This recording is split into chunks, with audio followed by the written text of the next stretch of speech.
ఈరోజు పత్రికా మిత్రులందరికీ నమస్కారాలు తెలియజేసుకుంటూ ఈరోజు కలెక్టర్ గారికి మా బీఆర్ఎస్ కార్పొరేటర్స్ అందరం కూడా ఈరోజు వారి మీద అవిశ్వాసానికి ఒకటి రిప్రజెంటేషన్ ఇవ్వడం జరిగింది. అవిశ్వాసం అనేది ఏం లేదు, రేపు ఒకటి రోజుకు అయిపోతుంది కనుక ఇన్ని రోజులు మా కార్పొరేటర్స్ సపోర్ట్తో బతికి ఇన్ని రోజులు పాలన చేసి అవినీతిమయం చేసినా కానీ మేము చూసుకుంటూ కొన్ని కారణాల వల్ల ఏం చేయలేకపోయినాము. దానిని విచారించి దానితో పాటుగా ఈ 5 ఏళ్లలో 5 సంవత్సరాల లోపల ఆయన చేసిన అవినీతికి ఏమేం చేసిండన్నది ఏవేటువంటి ఉన్నదో ఒక రిప్రజెంటేషన్ అందరం ఇవ్వడం జరిగింది. వాటి మీద విచారణ చేసి చర్యలు తీసుకోవాలని చెప్పి కలెక్టర్ గారిని మేము కోరడం జరిగింది. ఈరోజు ఈ అందరి కార్పొరేటర్ల సహకారంతో మా అందరి సపోర్ట్తో 5 సంవత్సరాలు ఆయన మేయర్గా ఉండి ఈరోజు పార్టీ మారినంత మాత్రాన పోకుంటూ కార్పొరేటర్ల మీద మా అందరి సహచరుల మీద అందరి మీద కొన్ని విమర్శలు వ్యక్తిగతంగా అన్ని విధంగా మాట్లాడుకుంటూ పోయిండు. జనరల్గా ఏమంటారంటే కుడవలితే కుక్క బుద్ధి తెలిసిందంటారు.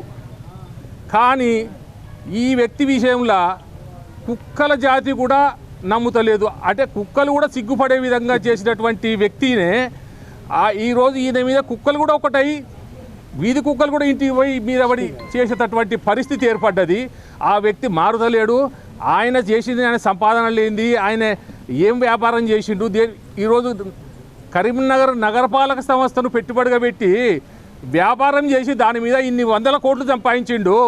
ఎవరైనా ఒక సంపాదనకు ఒక ఆధారం ఉంటుంది. దానికి ఎట్లా సంపాదించినావు నువ్వు ఏదన్నది ఈయన మీద ఏడవలసిన అవసరం ఎవరికి లేదు. కళ్ళ ముందర ప్రతి ఒక్కరికి కనబడుతుంది. ఈయన వ్యాపారం ఏంది, ఈయన ఇల్లు మీద ఏంది, ఈయన సంపాదన ఏంది అన్నది ఇదివరకే ఒకసారి గోనె ప్రకాశరావు గారు ఇదివరకే ఒకసారి కరీంనగర్లో ప్రెస్ మీట్లు పెట్టి అప్పుడు చెప్పడం జరిగింది.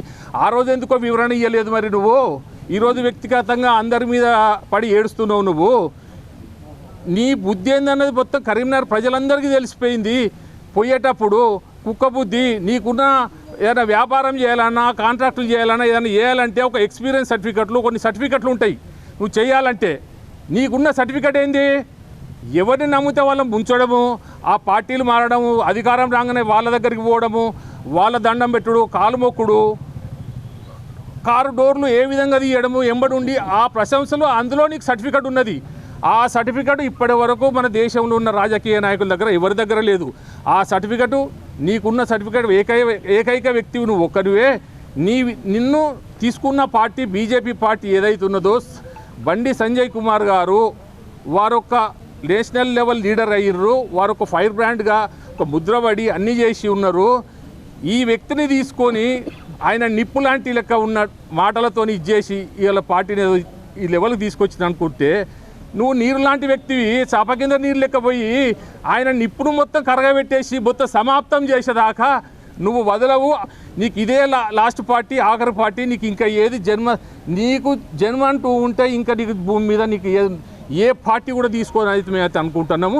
ఖబర్దార్ బిడ్డ, నువ్వు పోకుంటూ నీ ఇన్ని రోజులు కన్నతల్లి లాంటి పార్టీని కన్న సోదరులు లాంటి మీ అందరి సోదరులు లాంటి అందరి వ్యక్తులను కూడా నువ్వు ఇష్టానురీతంగా మాట్లాడినావు. నువ్వు ఇవాళ ఏదో విశ్వాసము అవిశ్వాసం అన్న కాదు. ఇది మేము ఇంతమంది మీకు అగనెస్ట్ ఉన్నాము అన్న దాని మీద ఇచ్చినాము తప్ప ఇంకా నీకు అవిశ్వాసం ఏంది? నువ్వు మొత్తం కలిసిన తర్వాత నీ కుక్క బుద్ధి మొత్తం తెలిసే ఆ కుక్కలే నీ దగ్గరకు వచ్చేదానికి రెడీగా లేవు.